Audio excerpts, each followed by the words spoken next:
Olá, tudo bem com você? Seja muito bem-vindo, muito bem-vinda. Começando a partir de agora mais uma edição do BR Político Chama, o podcast do site brpolitico.com.br, uma nova edição toda quarta-feira, analisando os principais fatos políticos e econômicos do momento e contando, evidentemente, com as análises e comentários dos editores do BR Político.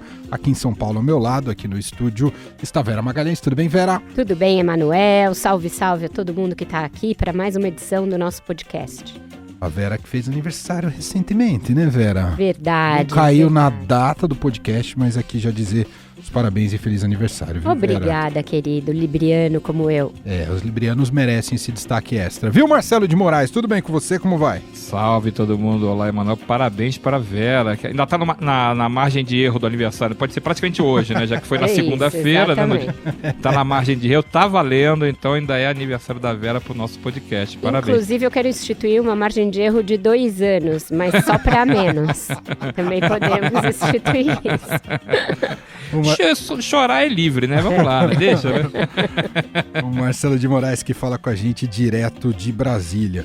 Bom, no programa de hoje vamos atacar os seguintes temas. Primeiro, o Supremo Tribunal Federal inicia nessa quinta-feira julgamento sob prisão após condenação em segunda instância. Vamos entender os cenários possíveis deste julgamento. A mim me parece que aqui, encerrando, não há nenhuma dúvida de que a realidade mostra que nós precisamos, sim, levar em conta não só o aspecto normativo, que, a meu ver, legitima a compreensão da presunção de inocência nos limites aqui estabelecidos a partir do voto do relator, como também, e aqueles que o acompanharam, como também levar em conta a própria realidade que permite que exigir o trânsito em julgado formal transforme o sistema num sistema de impunidade. Também vamos falar sobre a guerra dentro do PSL. A operação da PF nessa semana aprofundou a crise interna do partido e ficou mais evidente ainda o racha entre bolsonaristas e bivaristas. Se nós tivemos a operação contra um ministro, Marcelo, contra o líder do governo Bezerra, agora em relação ao presidente Luciano Bivar, que venham outras operações contra outras pessoas que estão sendo investigadas. É um tratamento de igualdade em relação a todas as pessoas. Mas o presidente Luciano Bivar tem o total e integral apoio da bancada do PSL. Outro tema do programa de hoje, Rodrigo Maia diz que reforma administrativa pode vir antes da reforma tributária. Falta de consenso entre Câmara e Senado é um dos complicadores para o avanço da reforma tributária. Eu sou mais otimista do que as pessoas que estão acompanhando a reforma tributária. Nós temos, claro, hoje é muito complexo, óbvio que a gente precisa avaliar desses encaminhamentos. Eu acho que o meu sentimento, pelo que eu estou vendo na Câmara, é porque de fato não vale a pena você acelerar o processo de votação dessa reforma, sabendo que nós temos aí a questão do orçamento, da indexação do orçamento e da reforma administrativa, que elas podem vir na frente, até porque a reforma administrativa o governo pode encaminhar por lei complementar uma grande parte ou a parte mais relevante. Ajeite seus fones de ouvido porque o BR Político Chama já começou. BR Político Chama. O que você não pode perder na política e na economia. Com Vera Magalhães, Marcelo de Moraes e Emanuel Bonfim. Olá, meu nome é Luísa Queiroz e eu sou estagiária do BR Político em São Paulo. E este é o BR Político Chama, nosso podcast que, toda quarta-feira, trata dos bastidores do poder. Para ficar bem informado, assine o BR Político. Aqui você tem acesso a análises e informações exclusivas para compreender as decisões que movem o país. Confira o nosso site www.brpolitico.com.br e conheça nossos planos de assinaturas. BR Político Chama. Vamos então aqui ao nosso primeiro tema de hoje do BR Político Chama, nosso podcast, o podcast do BR Político, que você pode acompanhar e assinar em qualquer tocador de podcast e nas plataformas de streaming, Spotify e Deezer. E a gente começa um pouco entendendo os cenários possíveis do julgamento do Supremo Tribunal Federal. Nessa quinta-feira, a primeira sessão, não se concluirá em apenas em uma sessão, o julgamento sobre prisão após condenação em segunda instância. Enfim, os ministros vão se debruçar sobre este tema. Qual que é a tendência, Vera Magalhães? E por que agora discutir isso? Essa novela vem se estendendo desde 2016, né, Emanuel? Havia uma jurisprudência que vinha sendo seguida pelo Supremo Tribunal Federal, pelo menos desde 2009, segundo a qual a pena só é cumprida após o trânsito final em julgado, ou seja, após a tramitação de todos os recursos cabíveis. Houve uma reinterpretação do momento do cumprimento da pena a partir de um julgamento levado ao Pleno do Supremo pelo ministro Teori Zavascki. Era um caso concreto no qual se formou uma nova maioria no Supremo favorável ao cumprimento da pena após condenação em segunda instância. Nessa ocasião, por exemplo, o ministro Gilmar Mendes votou entre os que entendiam que já era possível se executar a pena mesmo antes de todos os recursos tramitarem. Esse entendimento vigorou ao longo de 2016, foi reiterado em julgamentos de casos concretos, teve ali aprovada no plenário virtual uma repercussão geral. Em 2017 continuou prevalecendo e em 2018 foi reiterado esse entendimento quando o Supremo analisou um HC do ex-presidente Lula, que tinha acabado de ser preso, entrou com habeas corpus e naquela ocasião, por 6-5, já com Gilmar Mendes do outro lado, mas com a ministra Rosa Weber temporariamente formando entre os que achavam que tinha de manter a jurisprudência recém-instituída, o Supremo manteve esse entendimento, mas nunca analisou o mérito da questão, a constitucionalidade da questão. E isso vai ser feito a partir desta quinta-feira, quando vão ao plenário 3 ações declaratórias de constitucionalidade, que são ações impetradas justamente para discutir o mérito disso e cotejar essa tese com a Constituição. Então vai ser um julgamento longuíssimo, justamente pela importância do tema, pelo fato dele dividir o Supremo quase ao meio e ter implicações políticas evidentes. Tem muitos réus da Lava Jato que estão na situação de já cumprir a pena, graças a essa jurisprudência, o Lula e outros réus igualmente importantes, e que podem ter a execução da pena afetada caso o Supremo mude o entendimento. De novo, a atenção se volta para o voto da ministra Rosa Weber, se ela vai votar como ela entendia anteriormente, ou seja, de que sim, o trânsito final em julgado é só depois de todos os recursos, ou se vai manter o que disse o ano passado, que é muito cedo para o Supremo mudar de novo um entendimento e que isso pode ter muitas implicações jurídicas, implicações em processos, que, portanto, deixa como está. Vamos ver isso a partir dessa quinta, mas com desdobramentos ainda para a semana seguinte. E ainda tem a possibilidade, né, Marcelo de Moraes, de uma solução intermediária de, ao invés de jogar para o trânsito em julgado, jogar para a terceira instância, o STJ, é isso, né, Marcelo?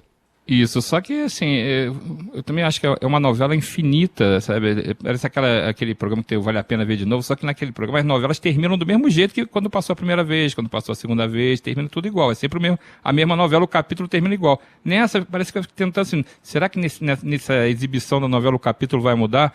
Então fica parecendo que tem aquela expressão famosa do dura lex sed lex, né? A lei é dura, mas é a lei. No Brasil tem a expressão latina da zoeira, né? É o dura lex sed latex. A lei é dura, mas estica, né? Vamos tentar ver se dessa vez cola. Então, hoje, por exemplo, o ministro Luiz Roberto Barroso já falou, tendo decidido 4 vezes, tenho expectativa que o Supremo mantenha a decisão.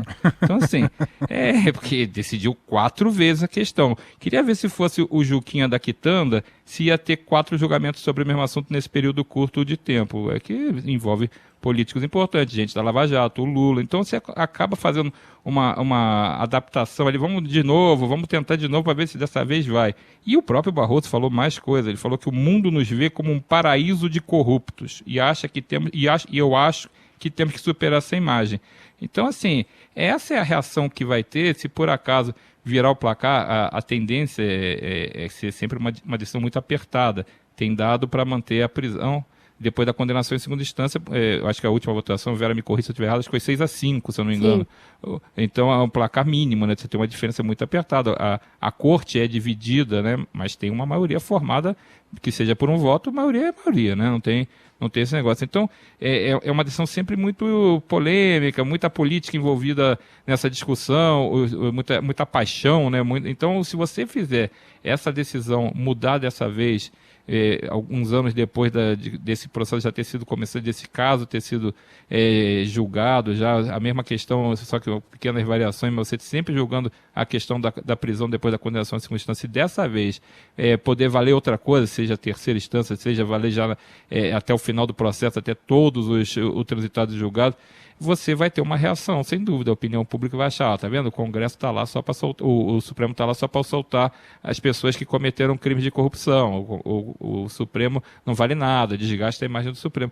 Então é uma novela infinita que, se der 6-5 agora de novo para manter como está, daqui a, 6 meses aparece mais um processo, aparece mais um julgamento e não acaba nunca. Só para dar um dado, o CNJ atualizou nessa quarta-feira e disse que o julgamento de prisão após segunda instância pode afetar 4.895 presos. Havia um número inicial de 169 mil presos. 190 mil até. Chegou, porque a internet é assim, né?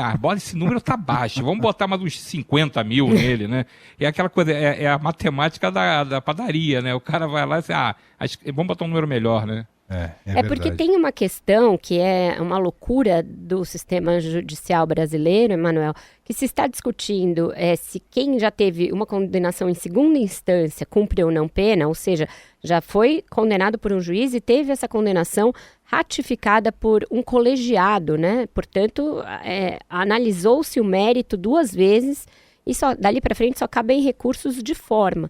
Então, se essas pessoas devem cumprir ou não pena, quando você tem milhões de presos provisórios no Brasil que não tiveram nenhuma condenação. E para esses ninguém olha. A gente até questionou o ministro Gilmar Mendes. Nenhuma condenação, nem a primeira instância. Só presos provisórios, presos em prisão preventiva, prisão temporária de outra natureza. A gente questionou o ministro Gilmar Mendes a esse respeito e ele falou, não, mas nós temos os mutirões carcerários justamente para cuidar dessas pessoas. Mas isso é feito de quando em quando, de tempos em tempos, e, na verdade, essas pessoas continuam presas. Há casos extremos, há um caso no Ceará, em que uma pessoa ficou mais de 11 anos presa sem ter nenhuma condenação. Então... Você está dizendo que a gente é uma decisão que envolve uma elite. É uma elite. Assim. A gente está pensando numa decisão... Pode até envolver mais gente, mas o foco, quando se pauta uma questão como essa, são os presos do colarinho branco que estão pela primeira vez no Brasil cumprindo pena. E veja, é só no Brasil que você precisa aguardar inúmeros recursos para que alguém comece a cumprir uma pena. Na Alemanha, por exemplo, é trânsito em julgado? É trânsito em julgado, mas ele se dá quando um colegiado analisa a questão. Então, quando tem 2 instâncias decidindo, a pessoa começa a cumprir pena. Mesma coisa na França, mesma coisa em outros tantos países ditos desenvolvidos. O Brasil tinha avançado nessa questão, mas agora o Supremo parece que vai reinterpretar. De fato, a Constituição ela é dúbia, ela fala em trânsito final em julgado, e aí você tem a interpretação de qual é este momento. O ideal seria instituir isso dentro da Constituição. A Câmara até está tentando fazer uma corrida aí contra o relógio para discutir isso, mas também sem muito chance de sucesso. Por quê? Envolve a classe política. Exato. Deputados e senadores não têm interesse em legislar contra o próprio patrimônio, né? Eles querem condenação na 8ª instância. Exato, né? eles são capazes de criar umas instâncias extras. Vou criar um VAR, né? Alguma coisa assim. Difícil. É difícil. Bom, assim a gente encerra o primeiro bloco de hoje aqui do BR Político Chama, com Vera Magalhães e Marcelo de Moraes, do nosso podcast. Vamos já entrar aqui no segundo bloco de hoje e falar sobre a briga interna no PSL. Só trazendo uma informação nova, o presidente dessa quarta-feira, o presidente Jair Bolsonaro, disse que não quer tomar o partido de ninguém, mas voltou a cobrar a divulgação dos gastos da sigla.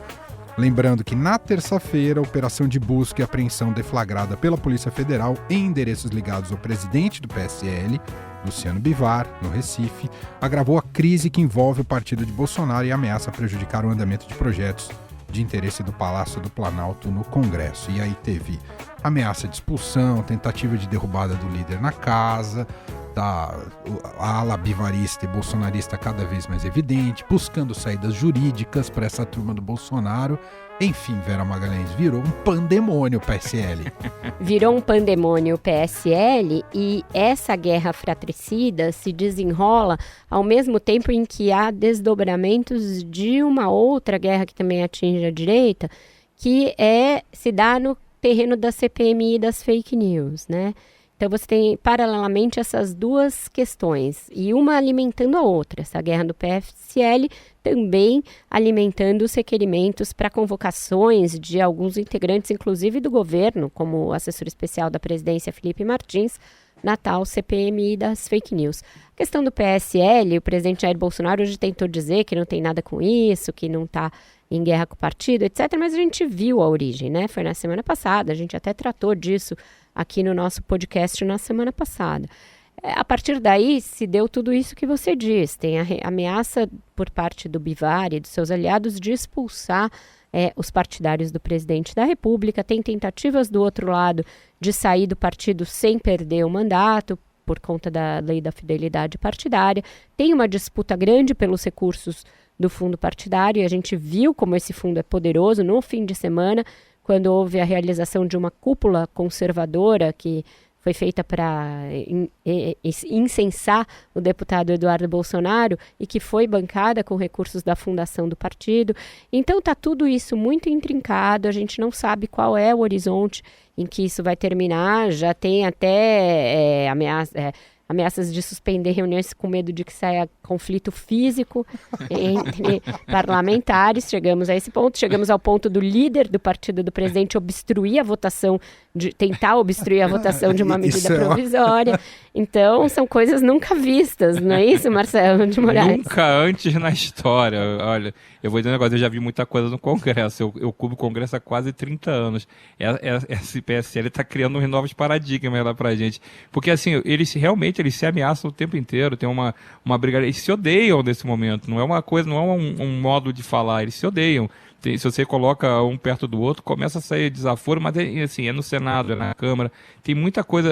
O que a gente pode lembrar é que o PSL, ele não tem ele não surge de forma orgânica, como normalmente os partidos surgem. O que é um partido tradicional? É um monte de gente que tem as mesmas ideias, mais ou menos vai lá se formando, começa a discutir e vai tentando construir uma legenda, tenta construir um partido em torno de alguns ideais, em torno de algumas propostas. Foi assim com o PSB, com o PT, com o MDB, você pode até não concordar com aquelas ideias, mas é mais ou menos assim o processo. O PSL, ele surgiu, ele já existia, era um partido presidido já pelo Luciano Bivar, e o PSL acabou sendo um abrigo para Bolsonaro competir, lá, disputar a eleição presidencial e trazer seus aliados mais próximos. E naquela época não tinha tanto aliado assim, eram os mais próximos, eram os parentes, os filhos de Jair Bolsonaro. E vamos lembrar, o Carlos Bolsonaro, que é filho do presidente e tem mandato de vereador, ele é do PSC, ele não é nem do partido. Então essa entrada, essa chegada do bolsonarismo no PSL, ele é muito recente.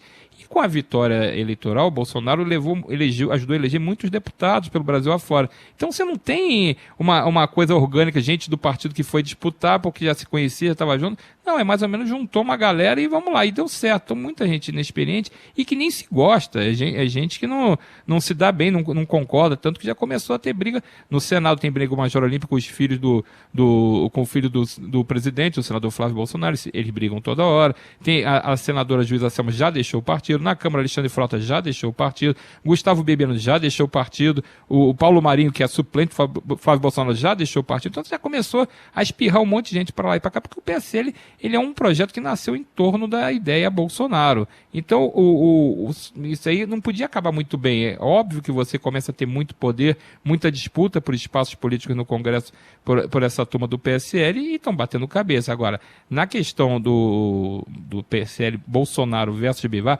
vamos também lembrar quem é Luciano Bivar. Para quem não sabe, o Luciano Bivar ele é um político da antiga. Luciano Bivar ele tem problemas até na área que ele ficou mais conhecido inicialmente, que é o esporte. Ele foi presidente do Esporte Clube Recife e ele chegou a ser denunciado porque ele falou que tinha comprado a convocação de um jogador para a seleção brasileira. O jogador era o Leomar, que ninguém jamais ouviu, mas já usou a 10 da seleção brasileira, e ele disse que pagou para o Leomar ser jogador da seleção brasileira. Esse é o Luciano Bivar. Todo mundo desmentiu. O Leão, que era o treinador na época, falou: imagina, não pagou nada. E ele foi suspenso 6 meses porque falou esse negócio, que é verdade, não é verdade, ninguém conseguiu provar. Mas esse é o Luciano Bivar. Então ele já é conhecido no meio esportivo como uma pessoa meio complicada. Presidindo o partido, não ia ser diferente. E como a Vera falou, a disputa pelo dinheiro do fundo partidário, fundo eleitoral, é muita grana. Muita grana. São 100 milhões esse ano, um pouquinho mais de 6 milhões, e mais os 200 do ano que vem do fundo eleitoral. É uma E se aumentar, pode ainda aumentar esse dinheiro. Então é muito verdade. Dinheiro.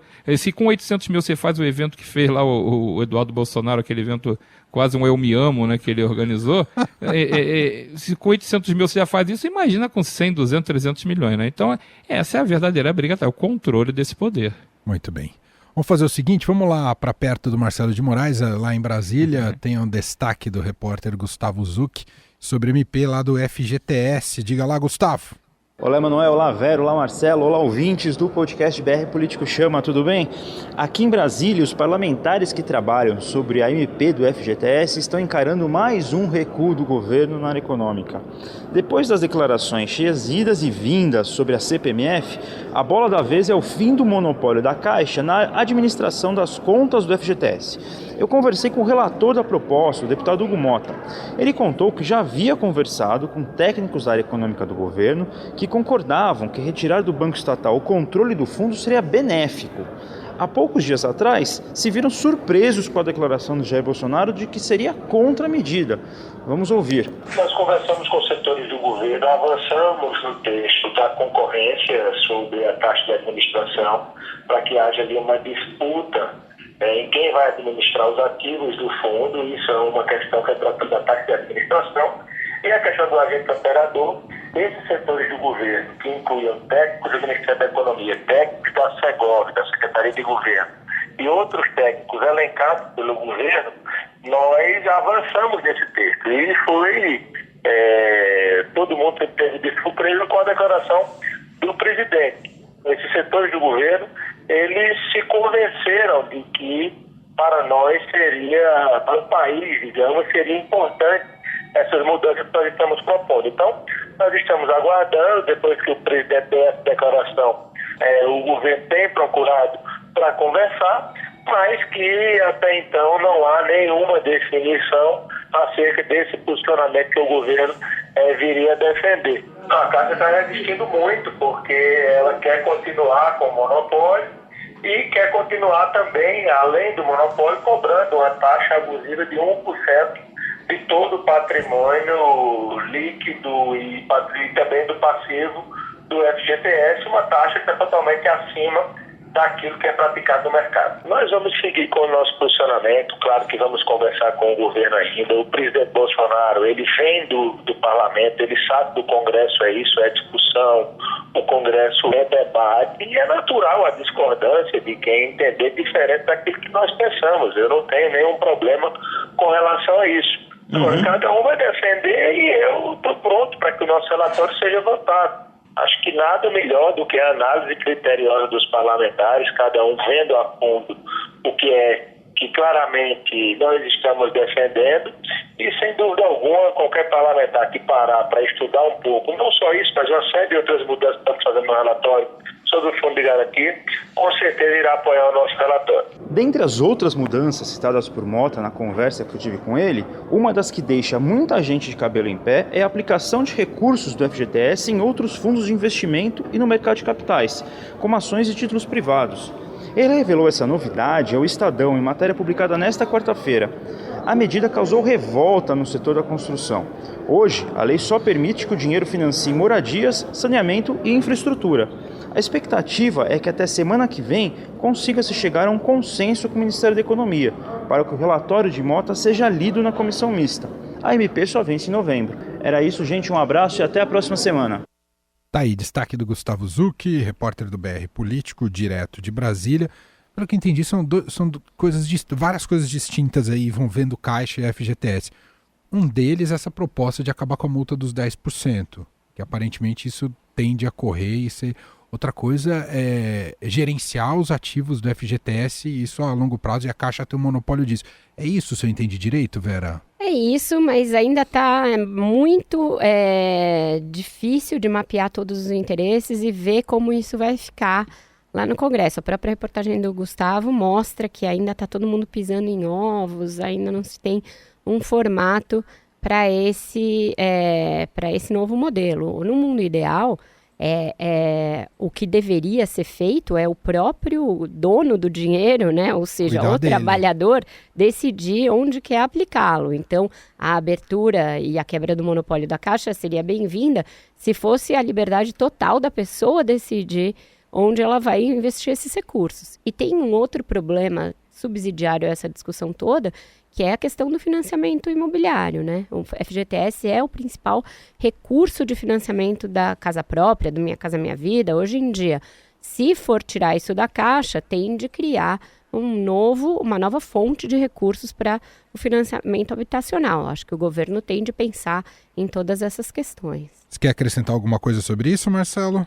Só fiquei, na minha cabeça ficava passando aquela música dos filmes pra cima e pra baixo. Ioiô, pra cima e pra baixo. Parece que a decisão do governo é tudo assim, vai que e volta. Que música é essa, Marcelo de Moraes? Dos Fivers? Você não conhece? Então já temos trilha hoje, é isso? Não conheço essa música, não é do meu tempo.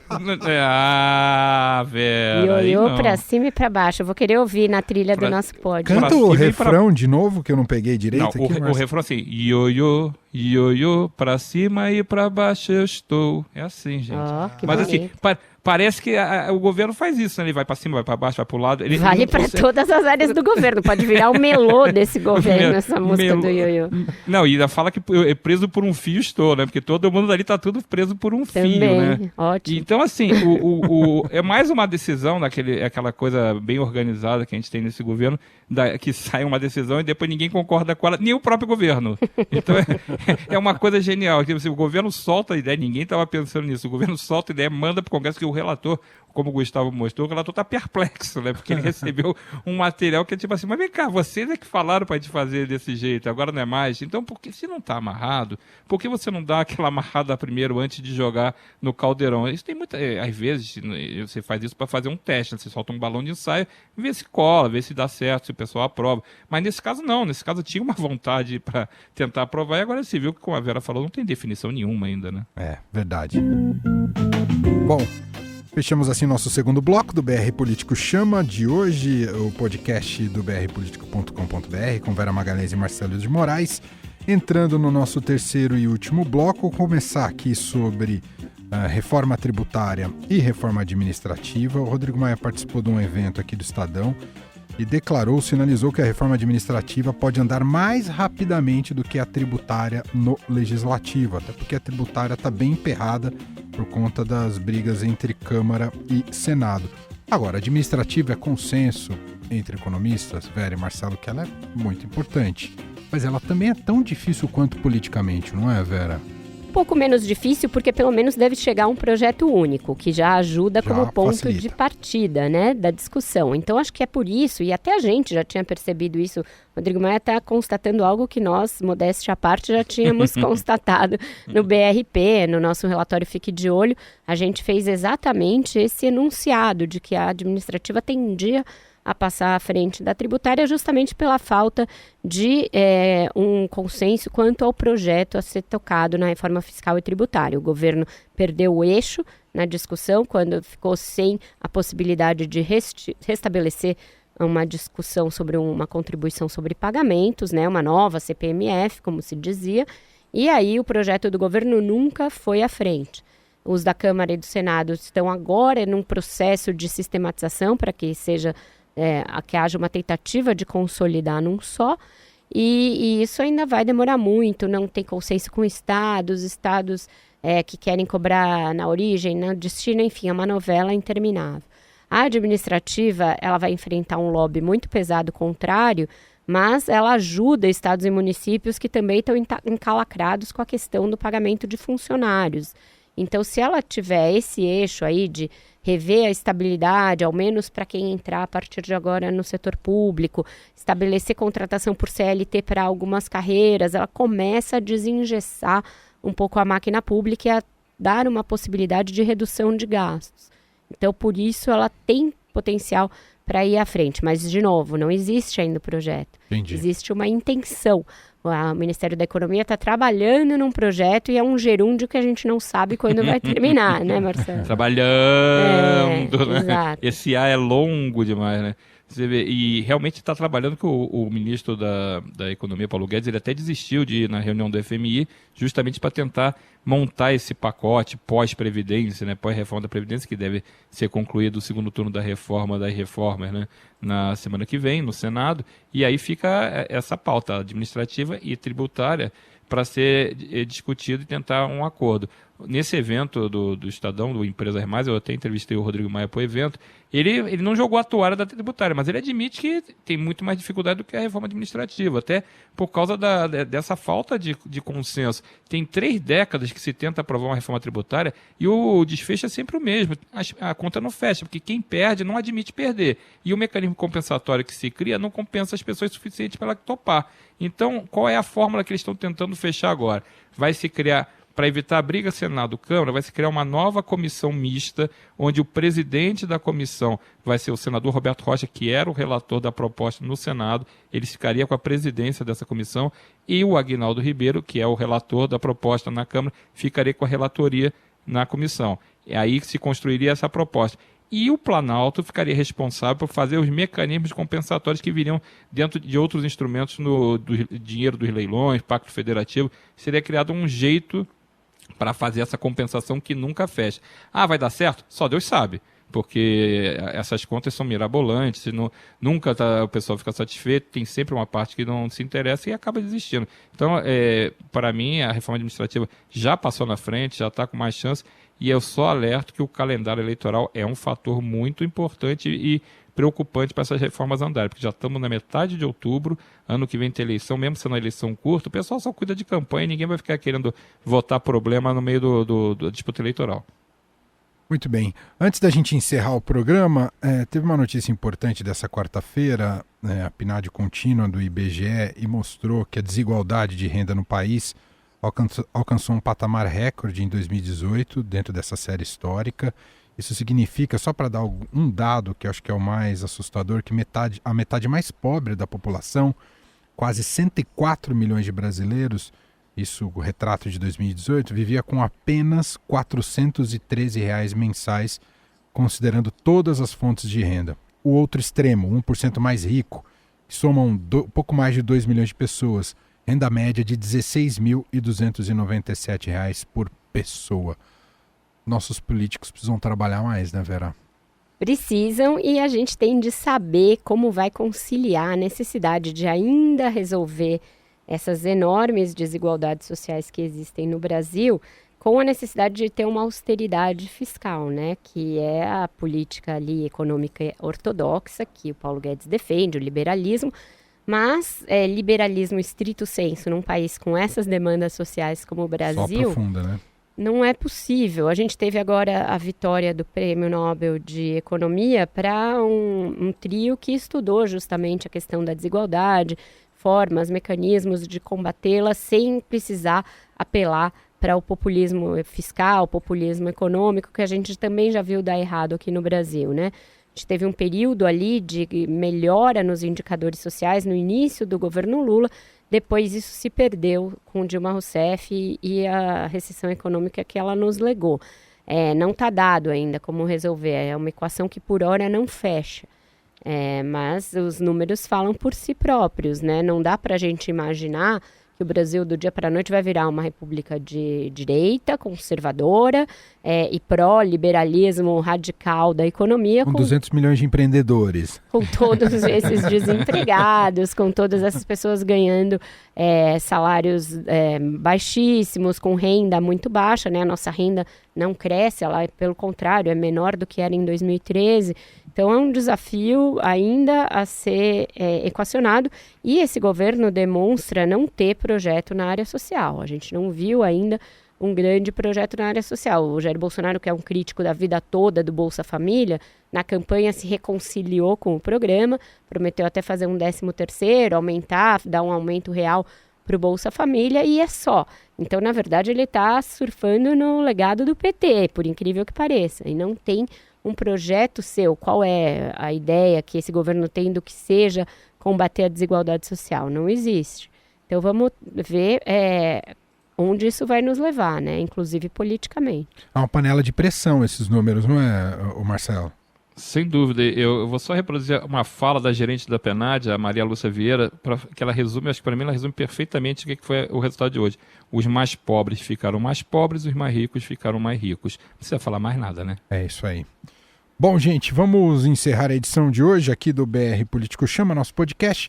Mas antes, o nosso DJ aqui, o Carlos Amaral, ficou tão emocionado com a interpretação do Marcelo de Moraes que ele foi resgatar a gravação original do Fevers. É isso, Carlos? Vamos pôr pro Marcelo cantar junto? É essa, Marcelo?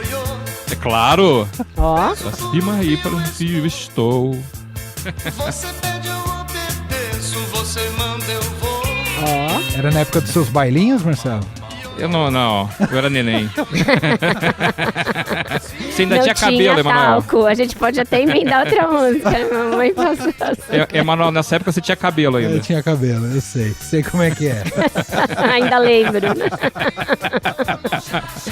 Então, com o melô do governo, do ioiô, a gente encerra a edição de hoje do BR Político Chama. Lembrando para você acessar, acompanhar toda a produção jornalística do BR Político em brpolitico.com.br. Agradecendo aqui Vera Magalhães, mais uma vez feliz aniversário. Obrigado, Vera. Obrigada, Emanuel. Até semana que vem. Mais ioiô, Carlão. Vamos fechar com ioiô. Obrigado, Marcelo. Um abraço. Tchau, gente. Valeu.